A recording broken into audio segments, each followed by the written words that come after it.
안녕하세요. 모두가 사는 교회 올리브교회 박종범 목사입니다. 오늘도 하나님의 은혜와 평강이 우리 주 예수 그리스도 안에서 저와 우리 모두에게 넘쳐나길 주의 이름으로 축복합니다. 오늘은 사사기 9장 34절에서 45절 말씀에 근거해서 아비멜렉과 세겜 사람들의 싸움이라는 제목으로 하나님 말씀을 전하도록 하겠습니다. 아비멜렉이 자기 형제들이자 기드온의 아들 70명을 한 바위에서 죽였습니다. 그 중에 한 명만 살아남아서 요담이었지요. 그가 하나님의 마음으로 예언합니다. 너희들이 행한 것이 진실하고 의로우면 너희들끼리 기쁨으로 잘 지낼 것이지만 그러나 그렇지 않다면 서로에게서 불이 나와서 서로를 불살릴 것이다 라고 말하고 도망을 가지요. 이것은 하나님께서 요담의 입을 통해서 아비멜렉에게 하신 말씀이고 일종의 회개의 기회였습니다. 그러나 아비멜렉이나 세겜 사람들은 이것에 대해서 듣고 회개하지 않았습니다. 그리고 3년이 지나서 하나님께서 악한 영들을 보내셔서 가알이라는 사람을 통해서 아비멜렉과 세겜 사람들이 서로 싸우게 되는 이런 일들이 일어나게 됩니다. 오늘 본문에서는 구체적이고 실제적으로 아비멜렉과 세겜 사람들이 서로 싸우고 죽이는 이야기입니다. 오늘 말씀은 세 가지 정도로 정리하여 살펴보신 후에 교훈을 알아보도록 하겠습니다. 첫째, 아비멜렉이 먼저 매복 작전으로 세겜 사람들을 공격합니다. 오늘 보면 34절 이하에 이렇게 말씀합니다. 아비멜렉과 그와 함께 있는 모든 백성이 밤에 일어나 네 대로 나누어 세겜에 맞서 매복하였더니 아비멜렉이 가알이라는 사람이 세겜 사람들을 선동하여서 자기를 대적한다는 것을 세겜 서금의 지도자 스불을 통해 들었습니다. 그리고 아비멜렉은 스불과 함께 작전을 짜서 몰래 군대를 조직하고 매복하여서 세겜성을 공격하기로 작정합니다. 그리고 둘째로 기세등등했던 가알은 아비멜렉과의 싸움에서 패하고 도망갑니다. 오늘 본문 38절 이하에 이렇게 말씀합니다. 스불이 그에게 이르되 내가 전에 말하기를 아비멜렉이 누구이게 우리가 그를 섬기려 하던 그 입이 이제 어디 있느냐? 이들이 내가 업신여기던 그 백성이 아니냐? 창원원이 이제 나가서 그들과 싸우라 하니 가알이 세겜 사람들보다 앞서서서 나가 아비멜렉과 싸우다가 아비멜렉이 그를 추격하니 그 앞에서 도망하였고 부상하여 엎드러진 자가 많아 성문 입구까지 이르렀더라. 결국은 세겜 사람을 선동해서 아비멜렉을 대적했던 가알은 싸움이 일어나자 아비멜렉에게 패하고 도망가 버리고 말았습니다. 그리고 많은 사람들이 다치거나 죽었고 다시 세겜성으로 도망오는 이런 일들이 일어나게 되었습니다. 셋째로 아비멜렉이 세겜성을 공격하여서 함락시키고 초토화시켰다라고 말씀하고 있습니다. 오늘 본문에서 42절 이하에 이렇게 말씀하고 있습니다. 아비멜렉이 그날 종일토록 그 성을 쳐서 마침내는 점령하고 거기 있는 백성을 죽이며 그 성을 헐고 소금을 뿌리니라. 세겜 사람들과 아비멜렉 사이가 벌어졌죠. 그래서 전쟁이 났고 결과적으로는 아비멜렉이 세겜성을 함락시켰습니다. 그리고 많은 사람들을 죽이고 성에 소금을 뿌리고 성을 무너뜨렸다. 이렇게 말씀하고 있습니다. 이 말씀에 근거해서 얻을 수 있는 교훈을 알아보도록 하겠습니다. 첫째, 말로만 사는 자는 반드시 망하고 만다라는 것입니다. 오늘 본문에서 가알이라는 사람을 우리가 유심히 살펴볼 필요가 있습니다.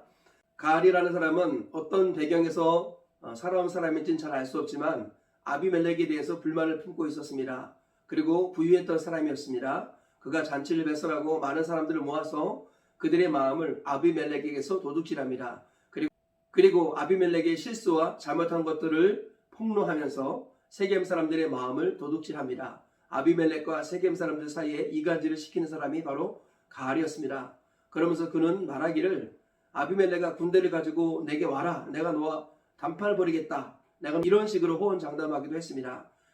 그런데 정작 아비멜렉과 싸우다 보니 힘이 안 되고 부족해서 그냥 비겁하게 도망가 버리고 말았다라고 오늘 본문이 말씀하고 있습니다. 이 가알이라는 사람은 말로 살았던 사람입니다.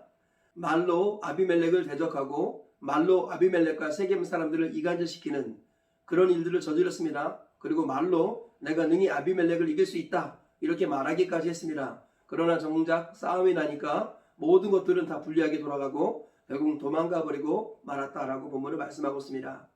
하나님께서는 우리가 이와 같은 가알의 모습을 통해서 반면 교사로 삼으라고 말씀합니다. 사람은 말로 사는 존재가 아니라 삶으로 살아내고 몸으로 살아내는 존재입니다.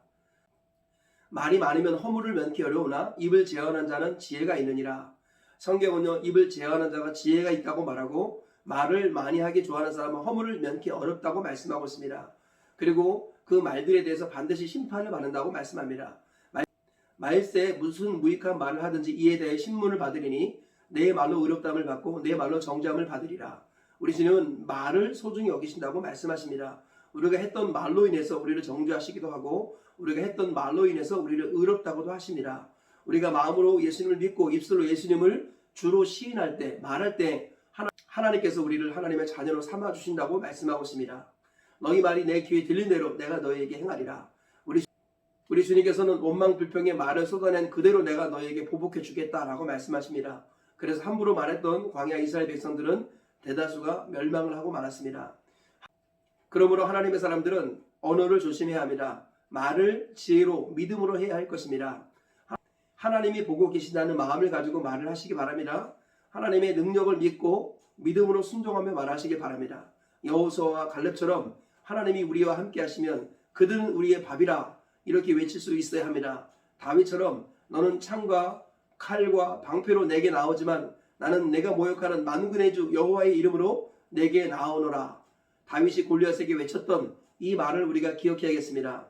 하나님의 구원은 군대에 많고 적음에 있지 아니하니라 라고 칼을 들고 적군을 달렸던 요나단의 말을 우리가 기억해야겠습니다. 주는 그리스도시요 살아계신 하나님의 아들이십니다. 비록 부족했지만 베드로의 이 고백을 하나님 기뻐 받으셨고 나중에 이 고백대로 베드로의 고백 위에 교회가 세워지게 하셨습니다. 하나님께서는 우리가 믿음의 말로 살라고 말씀합니다. 믿음의 말이라는 것은 바로 행함이 겸비된 말인 것입니다. 행함이 겸비된 말을 가지고 믿음으로 살아내라고 하나님 오늘도 우리에게 말씀하고 계십니다. 그냥 단순히 행함 없는 혀만 날름거리는 말로 살 것이 아니라 삶이 담긴 말, 믿음의 말로 살아가시는 우리 모두가 되시길 축복합니다. 그래야 해서 말로 말미암아 삶이 변화되고 삶으로 말미암아 말을 확증시키는 우리 모두가 되셔서 마지막 날 하나님께 칭찬받으시기를 주님의 이름으로 축복합니다.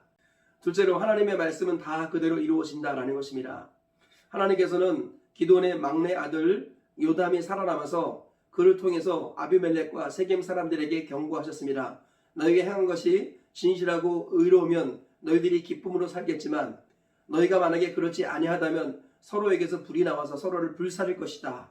하나님께서는 엄중히 경고하셨습니다. 그 말을 듣고 아비멜렉과 세겜 사람들은 회개하는 것이 마땅했지만 그들은 회개하지 않았습니다. 그러자 하나님께서 그들에게 악한 영을 보내주셨고 서로가 서로를 대적하고 분열을 일으키고 결국 싸우게 하셨습니다. 그리고 서로 죽고 죽이는 이런 일들이 일어나게 하셨다는 것입니다. 하나님은 하신 말씀을 반드시 이루십니다. 하나님께서는 자기가 세우신 사역자나 주의 종들을 통해서 하신 말씀들을 반드시 이루신다는 것입니다. 하나님의 모든 말씀은 능치 못할 일이 없습니다. 천유의 몸에서 예수님이 오신다고 말씀하시면 예수님이 오시는 것입니다. 빛이 있으라 하심에 빛이 있게 되는 것입니다. 하나님의 모든 말씀은 살아있고 활력이 있어서 좌우의 날선 어떤 검보다도 예리하여서 혼과 영과 및 관절과 고수를 찔러 쪼개며 사람의 마음의 생각과 뜻을 감찰하고 있습니다. 하나님의 말씀만큼 강력한 것은 없습니다. 풀은 마르고 꽃은 시드나 하나님의 말씀은 세세토록 있습니다. 그러므로 하나님의 말씀은 그대로 다 이루어진다는 것을 믿고 확신하면서 오늘도 하나님의 말씀 듣기를 하나님의 음성 듣기와 같이 하시길 축복합니다. 하나님께서 주의 종 사역자를 통해서 말씀하실 때 그 말을 하나님의 말씀으로 들으시기를 주의 이름으로 축복합니다. 그리하여서 믿음으로 말씀을 듣고 순종하여서 말씀해 주시는 은혜와 복을 다 받아 누리시는 저와 우리 모두가 다 되시기를 주님의 이름으로 축복합니다. 셋째로 육신으로 맺어진 관계는 반드시 망한다라는 것입니다. 오늘 아비멜렉은 그 어머니가 세겜 여인이었습니다. 그래서 아비멜렉이 세겜에게 찾아가서 우리는 형제 아니냐 하면서 자기 친형들인 기드온의 아들들을 죽이는 이런 일들이 일어납니다. 그래서 아비멜렉과 세겜 사람들이 서로 혈육 관계를 가지고 서로 의기투합하여서 반역을 일으키고 기드온을 통해서 받은 은혜를 저버리고 그의 가족들을 다 죽이고 자기 스스로 왕이 되는 이런 일들이 일어나게 되었습니다. 아비멜렉과 세겜 사람들은 혈과 육의 관계로 맺어진 관계라는 것입니다. 그런데요, 이스라엘은 하나님이 다스리시는 나라이죠.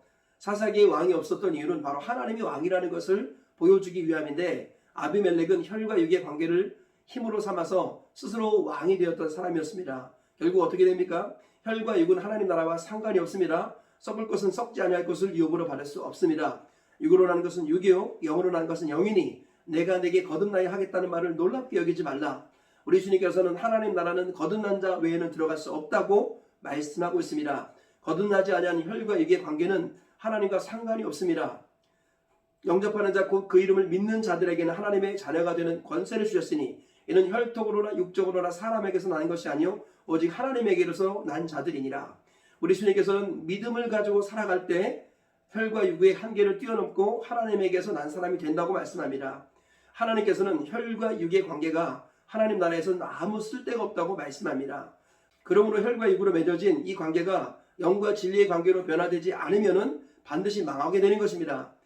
겟세마네 동산에서 칼을 뽑아 말고의 귀를 잘랐던 베드로에게 하셨던 주님의 말씀을 기억해야 합니다. 칼로 일어선 자는 칼로 망할 것이다. 우리 주님의 말씀을 잊지 말겠습니다. 칼은 인간적인 방법을 말하기도 하고 혈과 육을 말하기도 합니다. 하나님 나라의 원리는 그렇지 않습니다. 하나님 나라는 영과 진리의 나라입니다. 하나님의 나라는 말씀과 성령의 나라입니다. 하나님의 나라는 믿음의 나라인 것입니다. 믿음으로 사는 자가 하나님의 자녀가 되는 것이고 말씀과 성령으로 사는 자가 영의 사람이 되는 것입니다. 오늘 우리의 삶을 돌아보시길 축복합니다. 우리의 삶과 우리의 관계가 영과 진리로 또는 믿음으로 영적인 관계로 전환되지 않으면 모든 관계는 다 망하고 죽는 것입니다. 아비멜렉과 세겜 사람들이 의기투합해서 자기 나름대로의 왕국을 이루었지만 오늘 비참하게 서로가 서로를 죽이면서 마무리되고 있는 것을 볼 수 있습니다. 하나님께서는 혈과 육은 하나님 나라와 상관이 없다는 것을 오늘도 우리에게 말씀하시며 오직 믿음으로 살고 말씀과 성령으로 살라고 말씀하십니다. 이 말씀 기억하시면서 말씀과 성령에 의해서 믿음으로 살아가는 가운데 영에 속한 사람으로 변화되시고 하나님과의 영의 관계를 이루어 가셔서 마지막 날 천국까지 가시는 저와 우리 모두가 다 되시길 주의 이름으로 축복합니다. 말씀의 결론을 맺겠습니다. 세겜 사람들과 아비멜렉이 서로 싸우고 죽는 이런 일들이 일어나는 오늘 말씀을 통해서 세 가지 교훈을 발견했습니다. 첫째, 말로 살지 말고 몸으로 살라, 삶으로 살라라는 것입니다. 우리 주님께서는 삶이 담기지 않은 말로 살아가는 자는 망한다고 말씀합니다. 삶이 담긴 말을 가지고 믿음으로 살아가셔서 삶의 변화가 일어나고 하나님께 영광 돌리시는 우리 모두가 되시길 축복합니다. 둘째로 하나님의 말씀은 그대로 다 이루어진다라는 것입니다. 풀은 마르고 꽃은 시들지만 하나님의 말씀은 세세토록 있습니다. 주님이 한번 하신 모든 말씀은 다 이루어집니다. 말씀 그대로 믿고 순종하며 회개하시는 우리 모두가 되시길 축복합니다. 셋째로 육신으로 맺어진 관계는 반드시 망하고 만다는 것입니다. 혈과 육은 하나님 나라와 상관이 없습니다. 혈과 육의 관계는 영과 진리의 관계로 믿음의 관계로 변화되어야 합니다. 그래야만 하나님 나라에 들어갈 수 있고 하나님께서 붙들어 주시고 보호해 주시는 것입니다. 오늘 이 세 가지 말씀을 기억하시면서 저 우리 모두가 이 말씀 따라 승리하며 사시고 평생 승리하며 사시다가 하나님 나라에 넉넉히 들어가시기를 주의 이름으로 축복합니다.